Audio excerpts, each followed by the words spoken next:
Hello, everyone. So I'm looking at this particular news. Let me adjust myself and sit very well.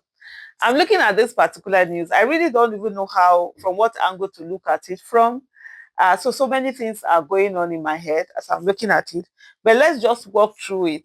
Even as I'm talking, I don't even know what the title of this video is going to be. Like usually when I start with, sometimes before I even do a video, I already have the title. Sometimes you can hear me reading out the title as I go on. This one, I don't even know where to take it. So let's see how the story goes. So Parallel Fact is reporting that it says exclusive Tinubu government approves 15% fuel import duty, moves to give Dangote refinery advantage over independent marketers. So it says it's giving advantage, so as if by putting 15% as an import duty that you have to pay, and then Dangote is not paying, that gives sort of like an advantage. And so I'm looking at this thing, I'm like, is this really advantage the way you see it, or is there something behind it? And I'll tell you something. One of the things I've come to realize that is the oil cartel is way more dangerous than the drug cartel. I think the oil cartel, the ones that are involved in it, there are more. It's bigger, it's more massive than we even think about drug cartel. Because when we always think about cartel and danger and all of that, we always think about the mafia, and then we always think about in terms of drugs. So one of the things that we have in Nigeria is that there's a lot of crude oil theft that happens. So people come, they steal Nigerian crude oil. It's not that people come from abroad. Oh. Like Mr. Peter Obi would always say, there's no how that can be done without the knowledge of the Nigerian government. Because first of all, and the Nigerian authorities, because first of all, crude oil, you don't steal it and put it in your pocket.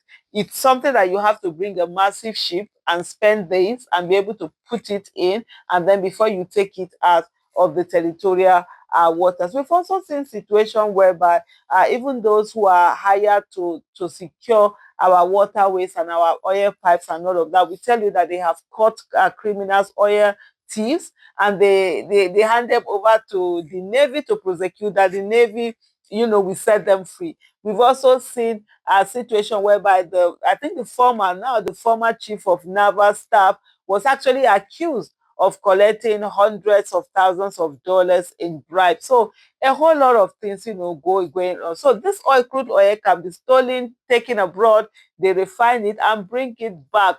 So even if you add whatever percentage, it's still, after all, it's something that you paid nothing for other than the transportation. There's also the issue of what they call predatory pricing, where people deliberately buy things and sell them at cheaper rates, and then that sort of like takes out legitimate businesses, and then when those ones are gone and they bring them in. I mean, Dangote is one of those people who is accused of doing this a lot. That has always been the story in the market, where it's said that it's reported and it's alleged that he brings in this product, cuts the prices, and take you out of business, and goes on. And then sometimes you're watching all of this thing that has been going on with you, like, welcome to the club of small businesses and the stress that a lot of people in businesses usually go through. Just looking at this headline. So let's take it on as we read. We'll see what the whole story is going to be. Hopefully, you're able to make something out of it, because I'm still struggling to really make something out of it. It says the move by the Tinubu presidency, contained in a restricted memo obtained by Sahara reporters on Thursday morning, is what stakeholders said is actually designed to give billionaire Aliko Dangote's Lagos refinery a sweeping advantage over independent fuel importers. And the thing also is this, so you look at it also from the angle of, do we still have independent fuel importers? If we're able to get crude oil refined here, wouldn't it be better than importing? We already have crude oil. We are an oil rich country. Why then are we importing, refined oil in it? And when you're doing this, by refining, you're exporting jobs, you are importing lack of jobs and a whole lot of things. And at the same time also, a lot of raw materials that ordinarily will come as byproducts of the refining of crude oil are not available for the Nigerian market if it's done outside. So there's every advantage for it to be done in Nigeria. Why do we still have importers? Yeah, some people will say that, well, it's a free market, let everybody bring anything in. But how much does it affect Nigeria? Uh, Tinubu-led Nigerian government has approved a new 15% import duty on premium motor spirit and diesel, Sahara Reporters can authoritatively say. This move by the Tinubu presidency, contained in a restricted memo obtained by Sahara Reporters on Thursday, is what stakeholders say is actually designed to give Aliko Dangote's Lagos refinery a sweeping advantage over independent fuel importers.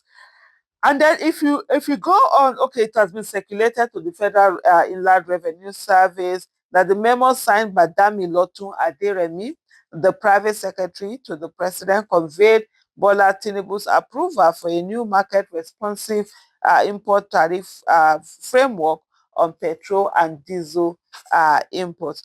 But sources have said behind all of that, according to the memo, the 15% import duty assessment on cost, insurance, and freight value of imported petrol and diesel is aimed at reinforcing national energy security and protecting local refineries.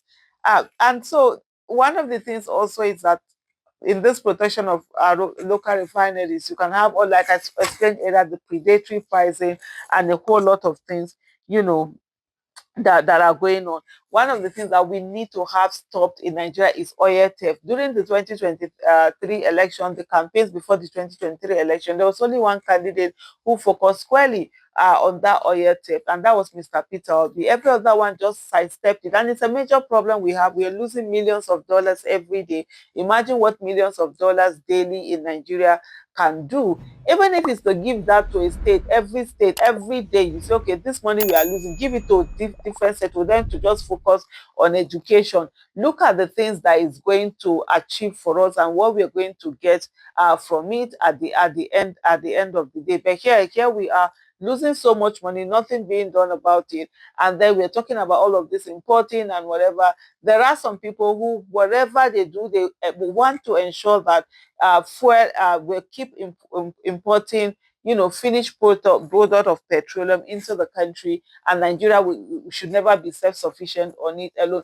Notwithstanding, yes, Dangote and he has his own shenanigans in terms of when we talk about monopoly and all of that. What should be done is to encourage more people to go into refining, and if possible, all of the monies that are being wasted on refineries in Nigeria, it should stop. The last time they spent some billions, they say it was working. Now it's no longer working. All of these billions that are being spent on the refinery that Nigeria has, if just imagine it being put in education, what that can lead to. Thank you so much for watching, and bye.